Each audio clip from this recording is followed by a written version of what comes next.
Bess Vanrenen works for assistant editor at Rowman Littlefield Publishers. She received her Master's of Arts degree in English Literature from the University of Colorado at Boulder in 2004. She has lived in New Jersey, Egypt, Nevada, Florida, New York, and France. She has had a brief stint waiting tables at TGI Fridays in Paris, where she saw a small cockroach climbing across a tray of apple fritters.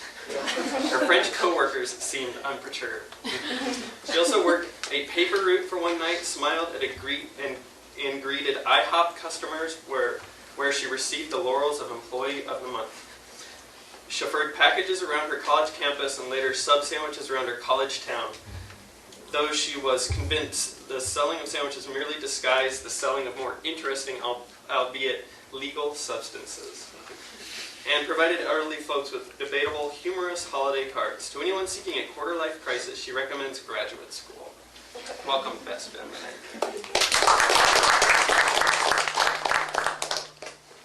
Hi, thanks for coming to talk about the quarter-life crisis and Generation Y. So as he said, I work now at a book publishing company in Boulder. We do academic books. So no, they didn't publish Generation Y, but I did sort of learn how to do a book proposal by working that job. So the other day I was reading a manuscript on the representation of women and minorities in the media. And I got to a paragraph where the author was saying it seems like every generation talks about how the younger generation is pretty much the worst ever. But then he proceeded to argue, but this generation really is the worst ever. I think someone who says something like that, A, doesn't know any young people, and B, has sort of lost the hope in humankind that the Lord of the Rings reminds us that we have to hang on to. And, I guess my point is just that it does seem like every generation of young people has, their own crises or their own difficulties. All you have to do is, look back at the Romantic era. Those poets were pretty much, exactly like, say, The Cure, except for instead of, wearing white face paint and writing song lyrics, they were wearing, wigs and writing romantic poetry. Or you can look at modernist poets like Ezra Pound, posturing around London in a cape and, talking about the despair of, again, humankind. So what makes this generation different? Why are we the ones having the quarter-life crisis? On the one hand, I would say it is sort of, universal, as universal as anything can be, that people in their 20s or, late teens, whenever you enter adulthood, are going to have some kind of psychological difficulty entering that stage. On the other hand, I would say, every generation does have its own socio-cultural factors that will make its experience a little different than the one that came before. So what is the quarter-life crisis and how is it different from other crises that people have had in their 20s in the past? On the one hand, everyone knows what a midlife crisis is. You're in the middle of your life and you're suddenly thinking, oh my gosh, I'm almost dead and I haven't done any of the things that I was going to do when I was younger. So what you do is you pretty much shuck off all adult responsibilities and kind of act like a kid again. A quarter-life crisis is similar but different. And there's kind of two ends of the spectrum which kind of seem like they don't fit together, but they actually do. And I'm going to kind of give two examples of two people who live in Boulder, and I give them different names, but that kind of represent the two ends of the spectrum. And they're actually friends from childhood. Both grew up in California, both my age, 27. And, on the one hand, there's Karen, we'll call her, who went to college, got an English degree, maybe took an extra semester, so maybe about 4.5 years, had a professor say, oh, you should go to graduate school. And she didn't know what she wanted to do with a graduate degree in English, a master's degree in English, but she said, okay, because that's something to do. And I don't have to, go into the real world just yet, which is kind of why I went to graduate school too, so I don't blame her. But so she's in graduate school for 2 years, takes an incomplete in one of her classes, never actually finishes that incomplete, so technically she's never finished her master's program. About that time, she decides, there's actually a young man wooing her that she's, not committing herself to. And she ends up leaving Boulder, moving to Boston in the dead of winter to meet a friend, leaving behind, boy and master's program. She's in Boston for about 3 months before she realizes, and in the middle of winter, everyone's going to realize this, I don't want to be in Boston, comes back to Boulder, and then at this point, she's suddenly like, what am I doing with my life? And kind of freaks out, and so she, commits to said boy, and finds the first job that she can get, and she's still in the exact same position today with the same job and the same boyfriend. And I think those decisions are great for her, but my point is that kind of instability for so long can finally lead to you feeling completely overwhelmed and latching on to any secure thing that you can find. That's probably more closer to my experience of the quarter-life crisis. Just as a side note, I hate the term quarter-life crisis, and I'm sure you all do too. It's kind of an annoying term, but that's what we're calling it for lack of a better term. But so on the other hand, there's her friend, and we'll call her Brianna. Brianna grew up in California as well, went to college, did finish in 4 years, did well. She got a job directly afterwards, and it was something, and I don't remember what, but like accounting or bank teller or something. Not a bad career path, but something she never envisioned herself doing. Worked at that job the whole time that Karen but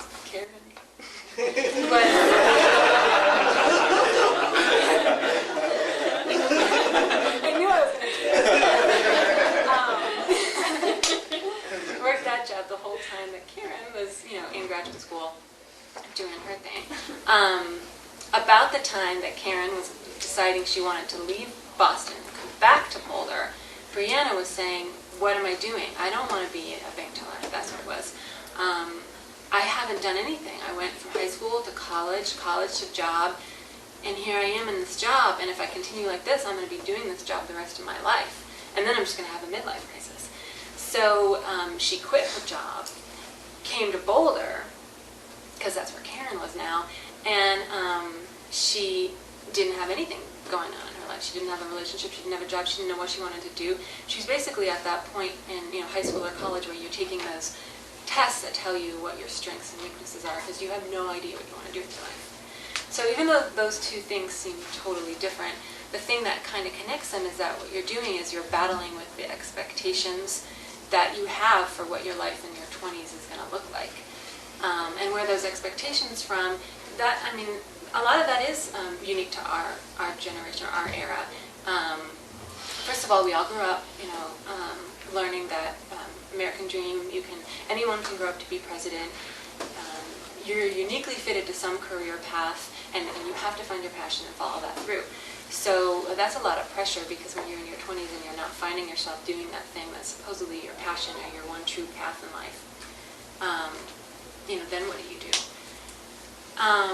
So I guess the other thing about the quarter-life crisis is that there's not really, what we're talking about is the crisis part of it. And what sociologists will say is there is this thing going on that is unique to this generation for all these different reasons. Some of them, just to backtrack, also is there's more wealth in general in America and other developed countries. More of an expectation that everyone's going to go to college, more rights, more freedom that we have. A lot of that is civil rights movements or the women's rights movements, etc. So now we have all these options, and what it is it's basically you feel overwhelmed because you have so many choices. So where our grandparents' generation might have gone from high school or possibly college directly into a clearly defined path, what our generation is finding is that there isn't that clearly defined path, and so then what do we do? Actually I want to talk about another experience that I had recently, about a month ago. I was talking to a woman who she's about my parents' age, and telling her about the book, and she said, oh, what's a quarter-life crisis? And I was telling her, and I basically said what I just said to you, that it's sort of like a paralysis of the idea of having too many choices. And of course, the first thing that you're going to say is, oh, that's so sad, you have too many choices. What she said was, well, that's better than not having enough choices. And that is obvious. That's an obvious point to be made. But what the thing is that I don't like to hear is people belittling it, like this doesn't count because you're not suffering enough for this to be a problem. And there's a lot of reasons why I would say that that's not a worthwhile point to be made.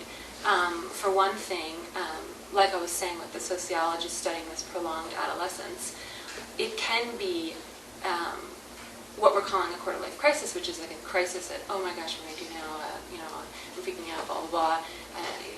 I'm working in a service industry job for 5 years, or I'm all these other different things. But on the other hand, it can be a really positive thing, because we do, and I'm not just talking about middle class and up in America, although it's more distinctly the case.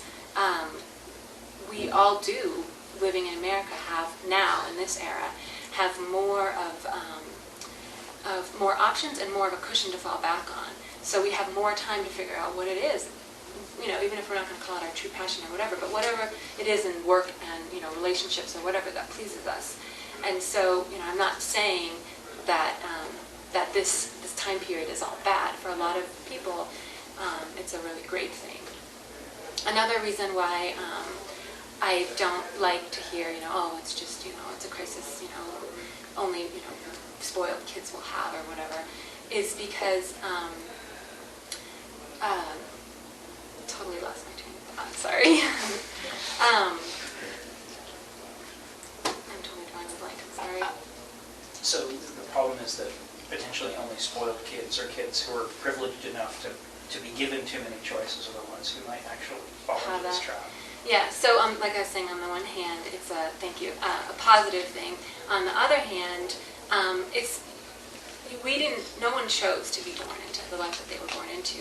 Anyone who's having a psychological crisis is going to really be feeling the effects of that crisis. And if anyone has been depressed, or someone who's clinically depressed, a lot of times you'll hear, "Oh, snap out of it." If you could do that, then you would, because no one likes to feel like crap.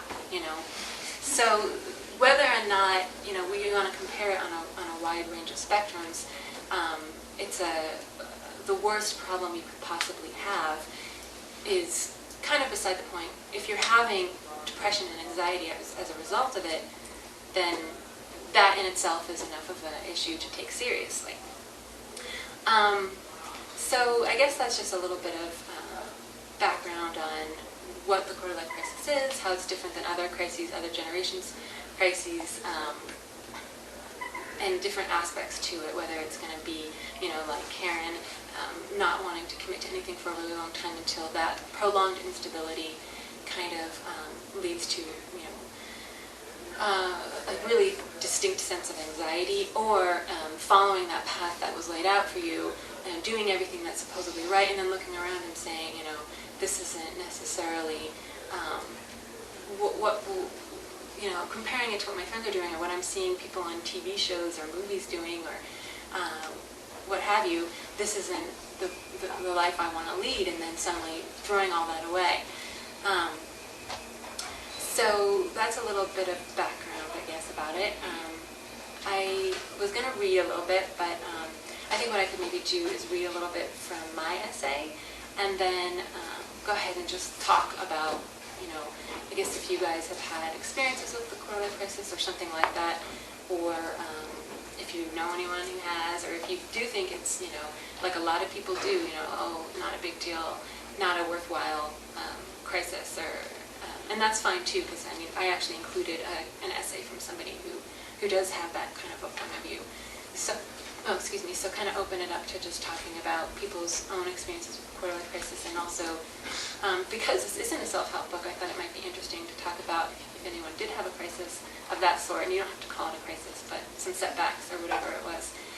What kinds of things, because I'm not the expert, I didn't study that end of it.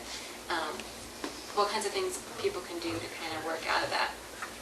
So, let's go ahead and read. I'm going to take my glasses off because they're not for reading, they're for distance. This is your essay? It's in Yeah. this book? Yeah, I wrote the introduction and then one of the essays. And then there's 16, just to talk a little bit, I guess I didn't do that, talk a little bit about the book. So I wrote the introduction and one essay, and then I solicited other essays for the book. A few of them are from the Denver Boulder area. Jared King Mayer is a staff writer at the Westward. Vince D'Angelo is the previous managing editor of Boulder Weekly, and now he's doing entertainment and music pieces and reviews for the Denver Post and the Rocky Mountain News and other freelance work. Rebecca Landwer used to be the managing editor at 5280, and now she's she started a family. And then otherwise, there's some contributors from New York, San Francisco, Iowa City, Austin, Texas, just various other places where I either had contacts who were writers or somebody I knew did. So yeah. Did you write your essay in advance of soliciting essays from other people, or did you write them in response to the essays that you got? I came up with the idea and wrote a book proposal before I wrote the essay, and then I had to, actually it's kind of funny because talking about how I don't like the term quarter-life crisis, I remember hearing it for the first time probably about the time I was having a quarter-life crisis and thinking it was stupid, and I heard it in a John Mayer song.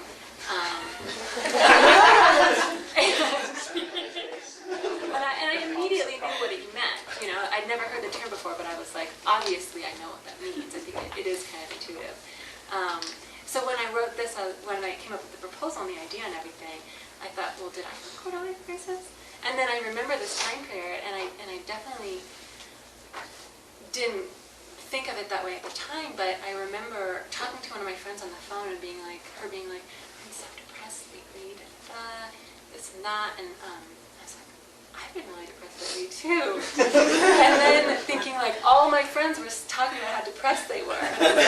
Is there something in the water? Like, what is going on? And then, I do see like some major shifts that I kind of outline in the essay that were happening, but only in retrospect. So I don't think if you're going through it, you can really necessarily think, I'm experiencing this transitional time where I'm, moving from childhood to adulthood, truly entering the realm of, that you just feel kind of like either anxious or depressed. You don't know why. So I wrote an essay about when my dad had an affair, and he had been sort of the caretaker of the family, and I was living at home because I was in graduate school, and it was right here in Boulder. My family's from Boulder, and I thought, well, why get myself further into debt when I can not, because I'm not making any money in graduate school, whatever, living on blah, blah, blah. And so then me and my brother was there too, which I kind of talk about in the essay, and we started to notice this going on, and then that was just really shocking because, he had been the one that was so responsible and such a caretaker. So how could it be that this person was now betraying us, is what it felt like. And then when things really kind of became obvious, it was just like, I don't care if I'm in debt from undergraduate. I don't care if I'm going to have to take out a loan. Like, I just have to get out of this house. And so that's what I did. And what it was a blessing in disguise, because yes, you can say, I can live with my parents and they can, that way I don't have to pay rent and I can get my foot in the door and, blah, blah, blah. But what it ended up happening for me was that I still wasn't assuming responsibilities that I should have already been assuming. And that was a lot of things, financial, emotional, what have you. And so only when and also because of the nature of what was happening, I kind of cut myself off from my dad. And again, what that allowed me to do was really become independent from him. And so like I said, it was, for me, ended up being a blessing in disguise. And then right now, when I look back on it, it's kind of like, I'm trying to, I guess I've already gotten to the point, but I guess when I wrote this essay, I was trying to see it from his point of view. Because you want your parents to be, perfect, and then they aren't, and then you are really mad about it, and then you realize, well, I'm not perfect either, and maybe, he was feeling similar feelings to what I was feeling, and it, like I said, the idea of the crisis, just, kind of looking at your life and seeing, is this what I wanted my life to be, and how we maybe were both feeling that same thing at that time. So, let's see. I'll just start kind of in the middle of the essay and then read maybe about 5 to 10 minutes, and then I guess after that we can just kind of have a conversation if people have questions or thoughts. So, naturally, after I discovered the reason for my father's strange behavior, I wanted to talk about it with my therapist. I felt so angry and disgusted at first, and even though she didn't talk me out of those feelings, she encouraged me to see my dad, both my parents, as human. What happened? I asked, one bleak February afternoon. He's a good person. He always did as much as he could for us. Why did he stop caring about us? Of course he still cares about you, she said. Maybe we were slowly draining him with all of our intense needs, financial, emotional, whatever else. Then I reconsidered. But why couldn't he have just said no? For years and years, he never said no. Come to think of it, he still really hasn't. He just started saying one thing and doing another. Do you think, she began, you and your father are possibly experiencing something similar right now in terms of your fears? You don't have to forgive him. I won't, I broke in. And you don't have to make excuses for him, because after all, what he did was wrong. But are you able to see any of this from his point of view? Father woke up very early on Christmas to a near-empty home. In the twin bed next to him, his wife was still asleep. He quietly got out of bed and went downstairs. Yesterday, his daughter had brought inside the small potted evergreen tree they had brought the Christmas before, but no one had bothered to decorate it. After he spent a good part of the previous afternoon wrapping presents, he displayed the shiny gifts beneath the small bare tree. Father, now past 50 with a receding hairline and bags under his eyes to prove it, sat down on the white-trimmed blue couch and looked out at the still dark street. He could see the high school where his son and daughter had attended, the baseball field where his son had played, the track his daughter had run on, the same street they drove on day after day, so familiar now, the same street on which they'd found the crumpled body of their missing family cat. The sky began to turn pink from the rising sun, which was hidden from view behind the walls of the house. The townhouse had become somewhat reminiscent of the home he'd imagined for himself. As an architecture student, he, of course, didn't design it himself. Indeed, he now specialized in designing prisons. But it was located at the base of the foothills, had a courtyard in front filled with trees and flowers and a red-tiled entryway that he'd put in place himself. When he was younger, he had imagined himself living in Europe. Now that seemed impossible. He had recently bought the new Peter Mayle book at the local bookstore. He got up off the couch and walked over to the dining room table where he'd left the book the night before. Then he sat back down on the couch and started reading. Soon he heard his wife's footsteps on the carpeted stairs. Hi, Dennis. Hello. It's Christmas. He coughed. Should we get Bess up? She asked. She'll come upstairs when she gets up. I don't like Den being gone, his wife said. She walked into the kitchen and started to make coffee. His son had a master's degree in aerospace engineering, but recently had decided he didn't want to be an engineer. At 26, he still didn't know what he wanted to be. An English professor, a doctor, a political activist? Me neither, he said. He only had a few weeks off from school anyway, she continued. I don't see why he had to give himself all these extra things to do. No, well, at least he can spend Christmas with Uncle Louie. I'd rather he was spending Christmas with us. I'm sure he'd be happier here than there. After a moment, he started reading again. With her cup of coffee, his wife sat down on the oversized chair that matched the couch. The view from that seat was straight out. She looked a bit like a queen there. Drinking her coffee in hearty gulps, she watched the cars pass, though there weren't many that morning. Maybe it was the smell of coffee or the sound of voices or of footsteps that brought his daughter up the stairs and into the deflated Christmas celebration. Merry Christmas, honey, his wife said. Merry Christmas, his daughter's tired voice responded. No one seemed all that excited when they took a seat around the little evergreen tree to open presents. And that year, after presents, there were no blueberry pancakes. On Christmas Day, after the requisite tearing open of and staring at glittering gifts, the house got pretty quiet. I had been downstairs sorting through some of the thoughts I had running through my mind. Not much sorting occurred, more running, actually. I walked into the living room. I sat down on the couch. I got up again. I walked into the kitchen. Then I went upstairs. I found Mom sitting on her bed, her short, dark hair contrasting against the white walls of her bedroom. Italian-American, she had pretty olive skin and liquid brown eyes. Mom, I still can't relax, I fairly whined as I climbed into her bed and curled into a ball like a cat. what's wrong with me? Oh, honey, I hate to see you like this. What's wrong with me? I repeated. Nothing. Mom began patting my head, something I realized was infantilizing, but in which I also found some relief. You've been through so much these past few weeks. Yeah, I said somewhat dubiously. You have. The end of the semester. No one likes the holidays. Peter. I guess it's over between Peter and me. Weren't you just saying that you were going to try to be less demanding of your boyfriends this time? I said up quickly. Mom, he never calls when he says he's going to call or does what he says he's going to do. He drinks too much. He's always either drunk or hungover. I'm not being too picky this time. No, you're right. I'm sorry. I was wrong. It's just way too stressful. Well, then just break up with him. I'll just get it over with when he gets back from Christmas vacation, if he ever calls me again, I said. Good. I still feel really tense, Mom. You'll feel better when all of this is over. Maybe.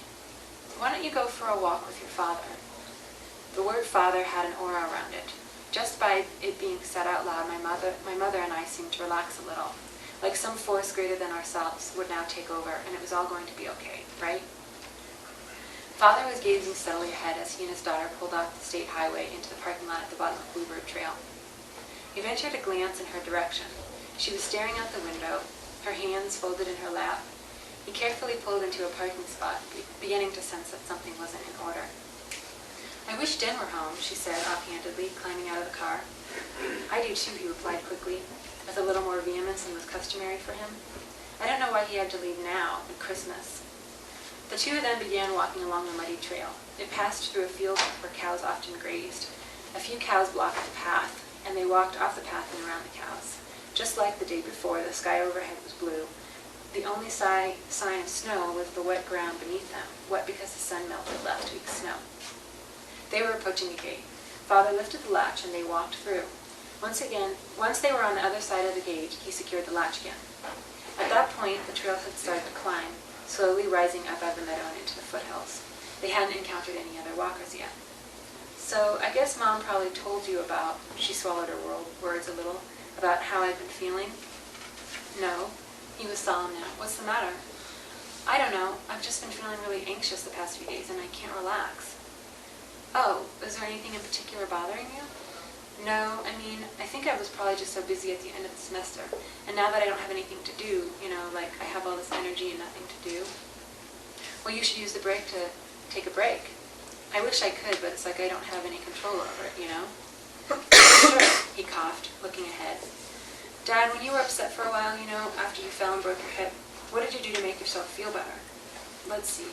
I tried not to think too much about anything. I read a lot. I watched movies, that sort of thing. Yeah, maybe I'll just read a lot over break. Well, I have a lot of those travel books on the bookshelves downstairs. I always like reading those. Yeah. Father had been staring straight ahead. Now he looked quickly at his daughter. Her face was flushed from the exercise. Her sneakered feet thudded against the trail. He could remember what she looked like as a little girl. She looked so much the same, he thought. Brown skin, wide eyes, skinny arms and legs. He felt his cell phone vibrate in his pocket. Someone was calling. So that's my essay. Actually, maybe I'll just take this opportunity to tell you some of the themes in the other essays. One of the contributors wrote about, again, living back at home again because his parents had left the state and asked him to take care of the house while they were gone. So, and the house was like a big suburban house that he'd always, especially in high school, come to hate, and kind of took pleasure in, destroying the golf course next to the house. And here he was in his early 20s having to actually protect the property and protect it from the teenagers driving by and throwing eggs or whatever. And starting to have a respect for,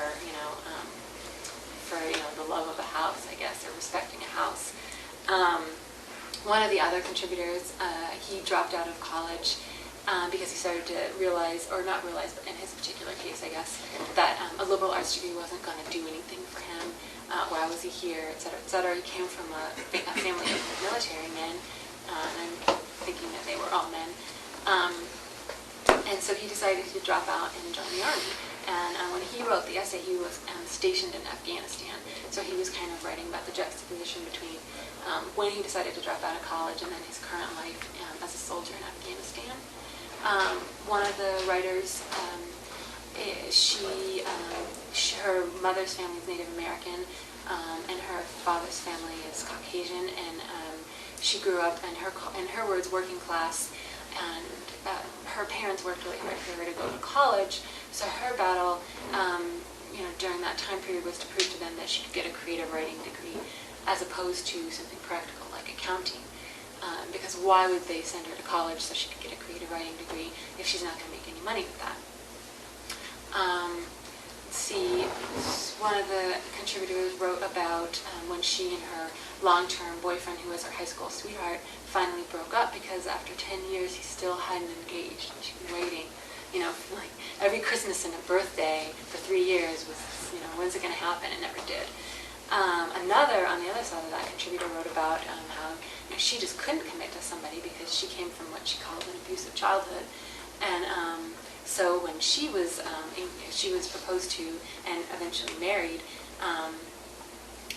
when she eventually got married, she was cheating on her fiancé and then husband the whole time. That was her way, I guess, of keeping herself at a distance. And of course, her marriage, ended, just a few months after it started. I'm trying to think if there's any other essays. One contributor wrote about 2004 elections and how she was completely disillusioned after that, and what kind of effect that had on her. Some people wrote kind of light essays. One of the contributors wrote about how she had suddenly realized that she'd been making her bed every day, and she could distinctly remember when she was in college, and that just didn't ever happen. So that was really depressing. Like, what kind of responsible citizen have I become? So that's kind of a range. And of course, there's 17. So there's other ones I'm not thinking of at the moment. So anyway, I guess now's a good time to kind of just open it up for questions. Anything? Do you think everybody goes through the quarter-life crisis, or do you think it's a certain subset of people?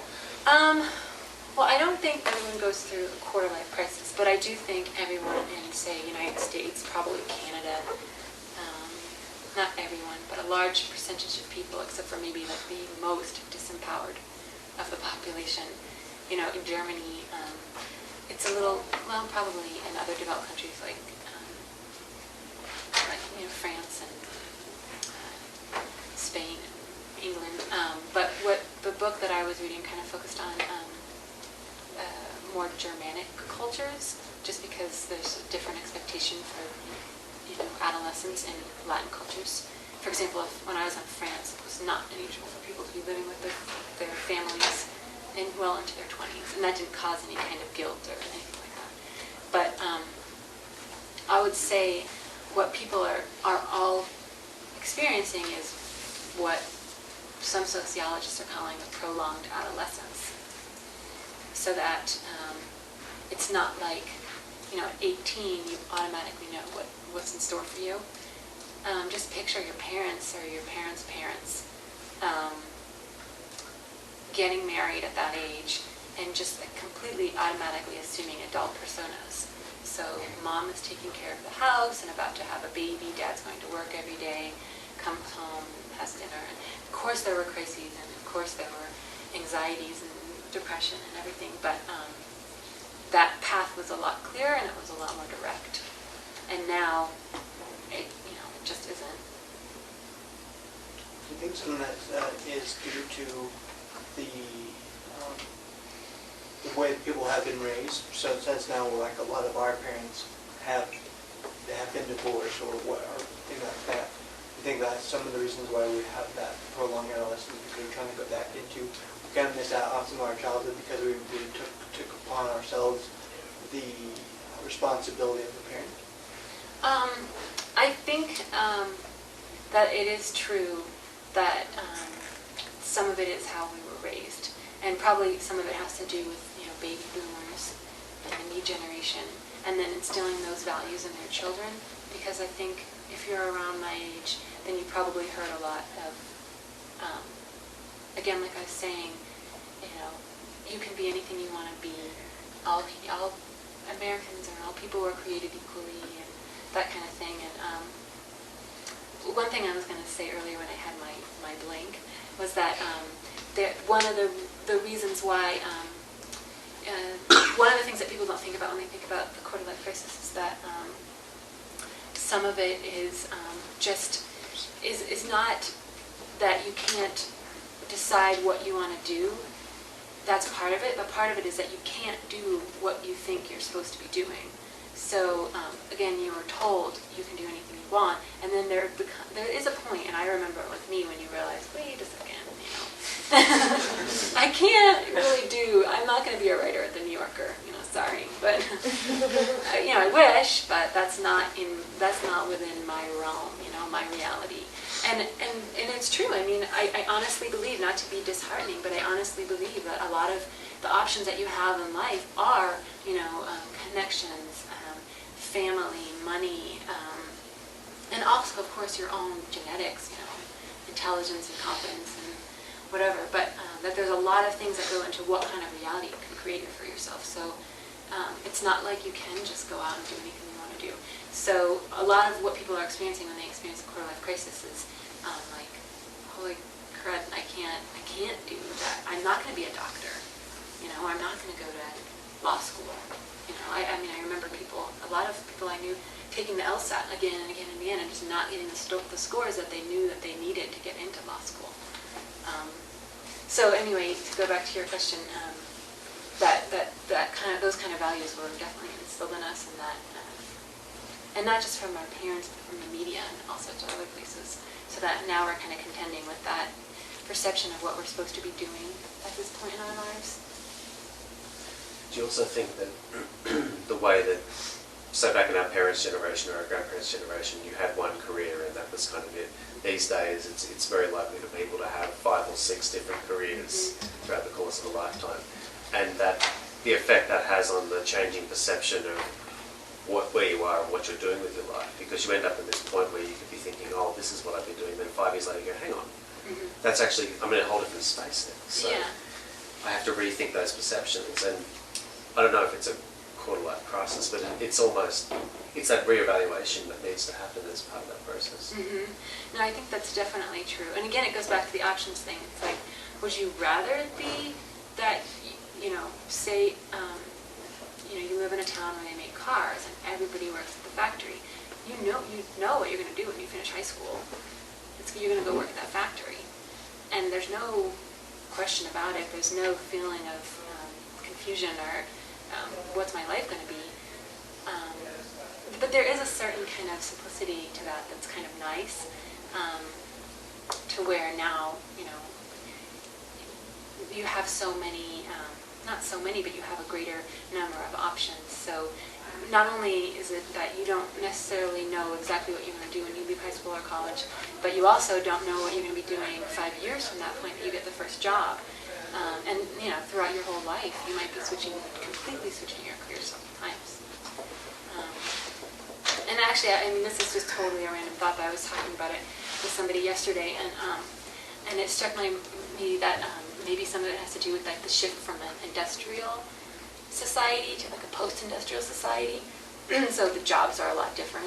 It's not like there's the infrastructure that pretty much everyone goes into it in some level, like they're working to create something that's an actual tangible good, or managing those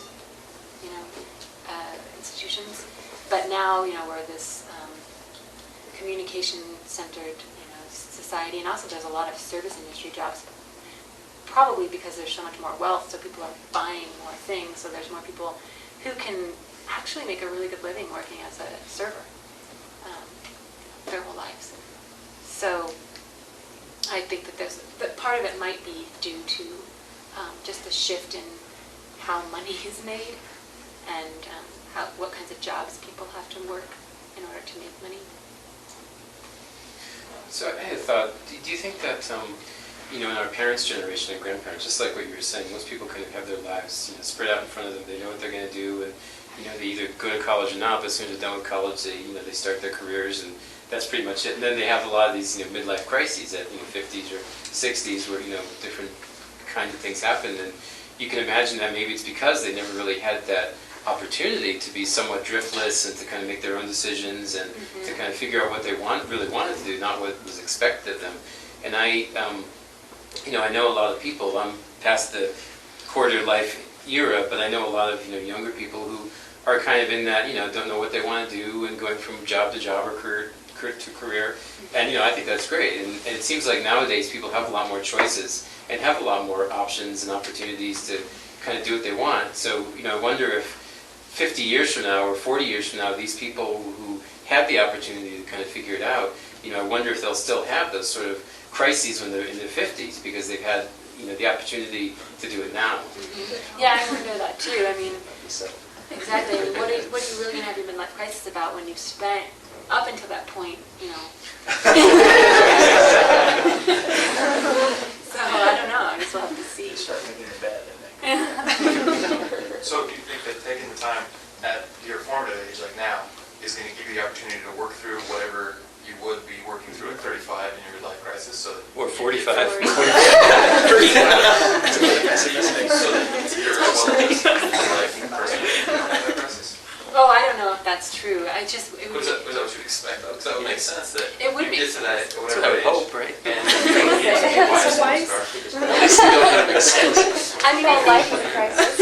I think part of the quarter life crisis is that you can only handle so much instability. I mean, humans are like dogs in that, like, get a walk in the morning, get fed in the morning, you do your thing, then you get a walk in the evening, and you like that because it's just comforting. And I think when you're younger, you can handle a lot more of that kind of flux, and then you find yourself kind of craving something stable, and that's why when it's hard to get a first job, or it's hard to figure out what to do in order to settle down, that can create such a strong sense of anxiety. So I think eventually, yeah, you do want to settle down, and so maybe if you take those, like you're saying, those formative years to explore, then when you do settle into your life, then you have a certain level of comfort with that. But I guess it remains to be seen. It'd be pretty depressing if we spend our whole life in one crisis area. That's why I did my life that way. I didn't want to be married at 21 years old. I didn't want to do that. So I went and had a good job, and I traveled around the world and did some my wild oats and things like that. And I got my midlife crisis, my quarter life crisis out of the way. And now I'm married, I have kids, and now I have the American dream wife, big fence, and all those things, 2 dogs, 3 kids, and all those. And so I feel like that I think it really benefited me to get those things out of the way when I was in my 20s. I feel like that I won't have as many issues with that.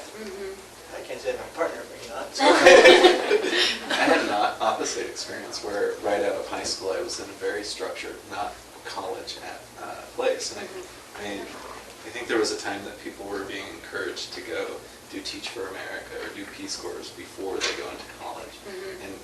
And having that very structured lifestyle for a couple years before I actually had to think about my own life gave me really good perspective when I finally went to college and saw all these poor kids that had no idea what they wanted to do in life. And I actually had a sense of what I wanted to do in life because I had so much structure. I didn't have to think about myself and what I needed to do. I was focusing on serving other people. I don't think that stopped me from having a quarter life crisis, but it certainly gave me a little bit more direction when I got there. Yeah, one thing I was thinking about is, I don't really know culturally how much this happens anymore, but you can think that in certain cultures there's some kind of ritual to mark adulthood, and it used to be probably graduation, but I, for one, I don't even think I went to my college graduation. I didn't go to my college graduation. And I don't think that college graduation holds that significance anymore, probably because college doesn't mean what it used to mean. And so I think like you're saying, like, that, well, on the one hand, it'd be nice if there was some kind of structure for young people that they could kind of fit into somehow, some kind of training. I don't know. Who knows what that would look like. But on the other hand, it would be nice if there was some sort of ritual marker, okay, now you're an adult. And so there's no like, am I a kid, am I an adult, what are my responsibilities? Suddenly it's like, and some parents actually probably do that, okay, you're 18, bye. Get out of the house. But yeah, something like that where you're like, oh, because if you just think of yourself as an adult, then you are. As long as you're reproductive. I think part of the problem is that as a 20-year-old, you know that you will have a crisis at 35 or 45. brings on all this anxiety. And I know for me personally, like, it's not a straight shot. And there are like 5 or 10 different paths that lead you to that point. And so it's not just choosing one thing, it's choosing all those 5 when you're 20 years old, get to where you want to be. Right. Yeah. Making sure you can balance through them all. And you get what you want. You're anxious about a crisis. That's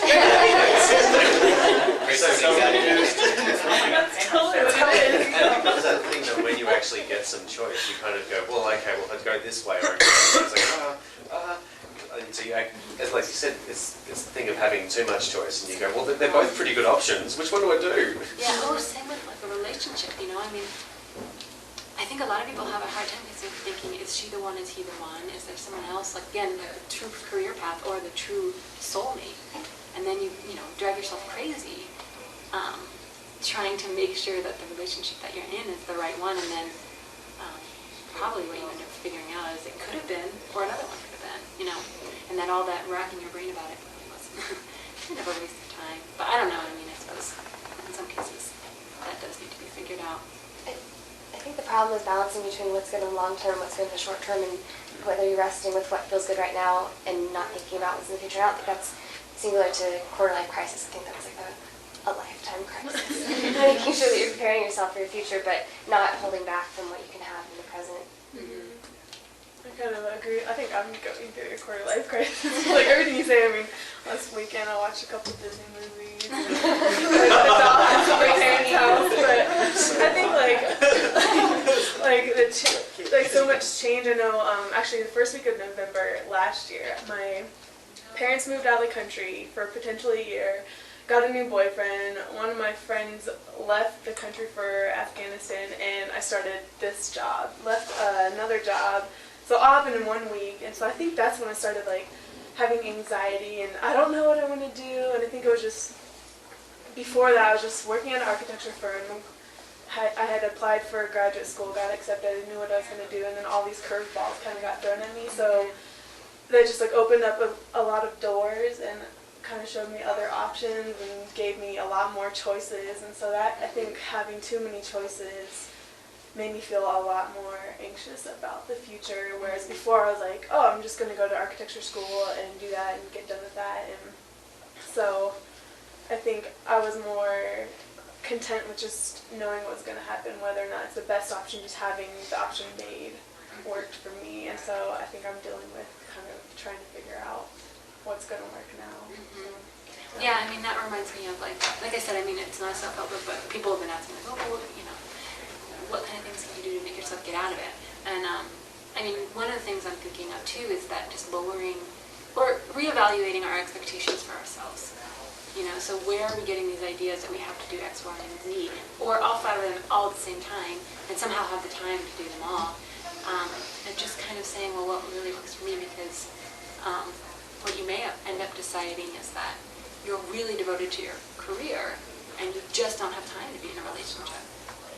Or a serious one, and that's totally fine. And in fact, it's more realistic than I see like women in their 30s trying to have a career and a family at the same time, thinking that they can have it all, which is another one of those values that we learned in the 80s. But I don't know if you really can have it all. I think that if you want it, it's almost like do one thing and do it well, or do a lot of things but don't do them that well. So if you want it, it always but I suppose as long as you're clear about that, as long as you understand you're honest with yourself, if that's what you're doing, that's fine.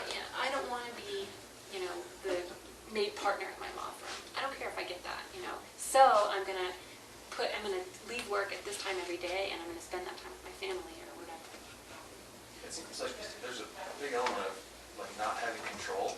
And kind of accepting that you might have a great job that you really want to focus on, and then you meet somebody, or the person that you're really focusing on, but then you have this opportunity for a job where sometimes you can't just go out and say, I'm going to get this perfect job, and I'm going to go find this perfect person, or I'm going to move to this perfect place, or if something comes along you just can't grasp at the time, that you need to just, okay, so I'm just going to let this go. Or if you can't go find your future soulmate or whatever, just let it happen.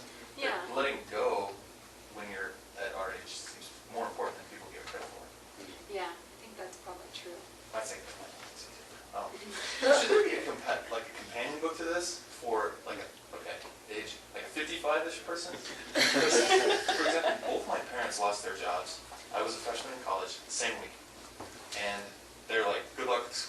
we're all screwed. Go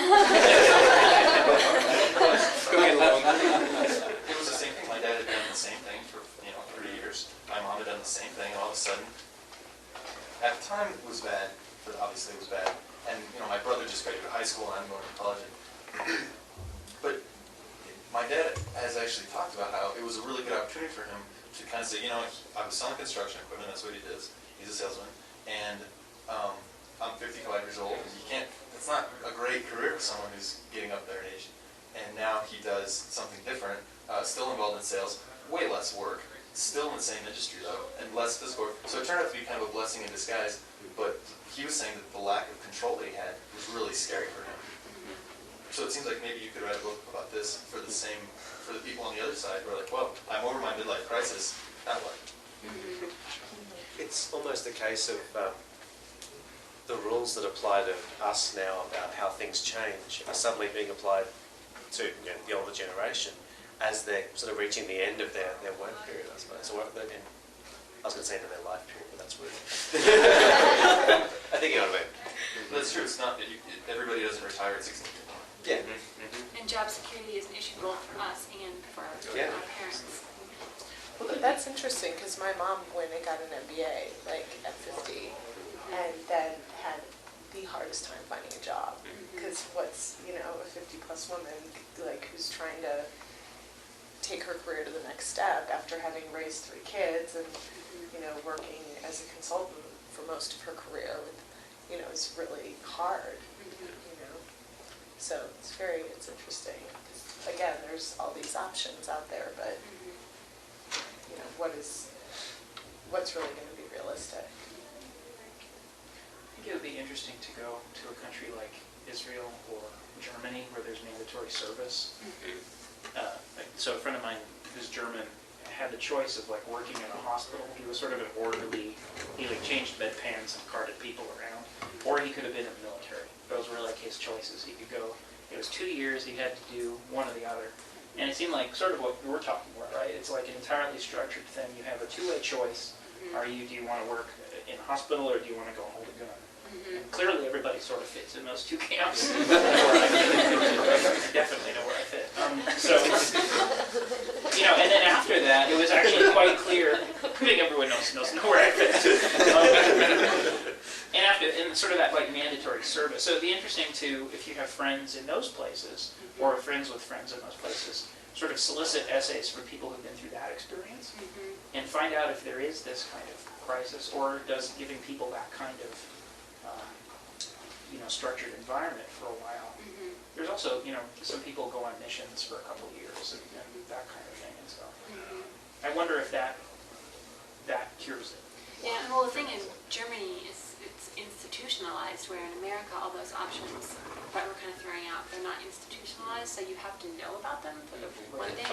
And it's another choice. I mean, that's a stress, right? East Core College, crap, what do I do? Yeah. Or travel the world for 3 years. Yeah.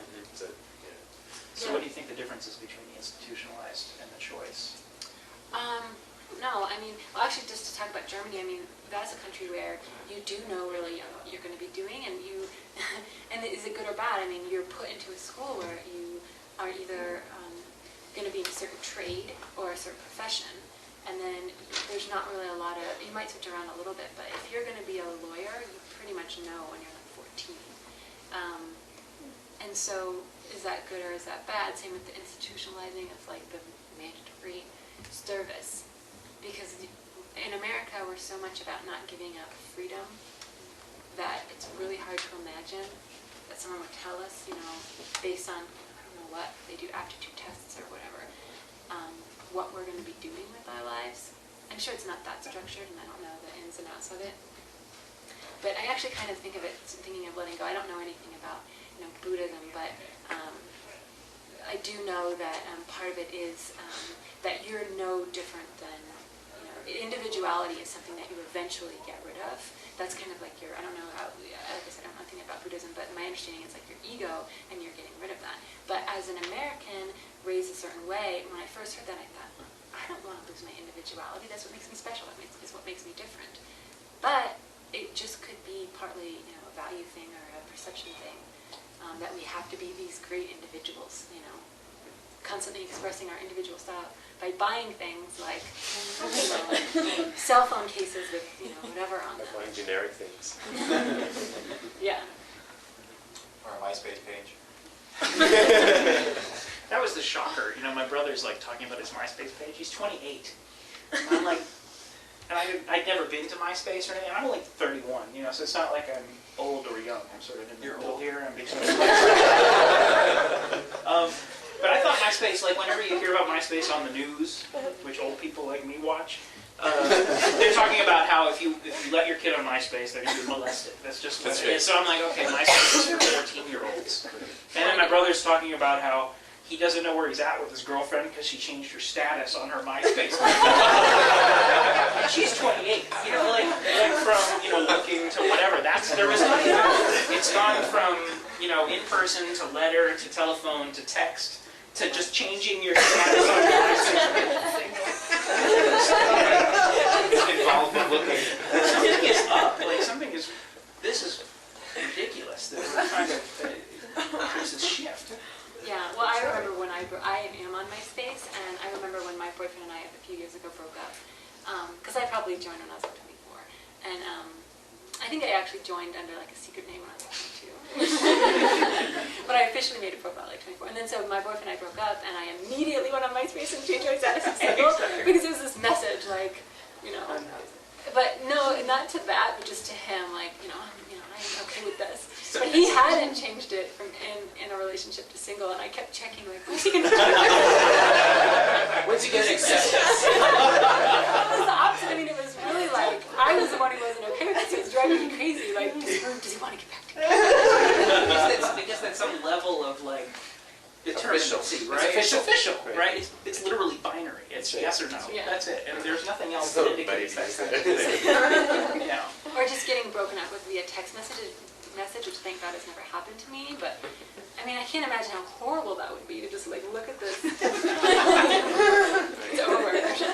I've been watching on Facebook 2 friends of mine who are kind of in and out of a relationship at the moment, changing their status for the last 2 months. Just watching what one does and what the other one does all the time.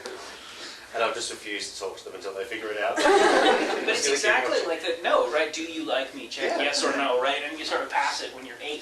I mean, it's exactly the same thing. We're kind of demanding this binary decision, which is comforting for us because there is nothing like that. It's unambiguous. But what's interesting about it is that people aren't on MySpace just in their early 20s, anymore. That I do know a lot of people in their mid 30s on MySpace, and I don't know I never go on it, but I don't know at what point I'll be like, oh, I'm too old for this, I have to get off, But Because once you're on, are you just on forever? Yeah. You can close your eyes. And the photo of you is when you were 22.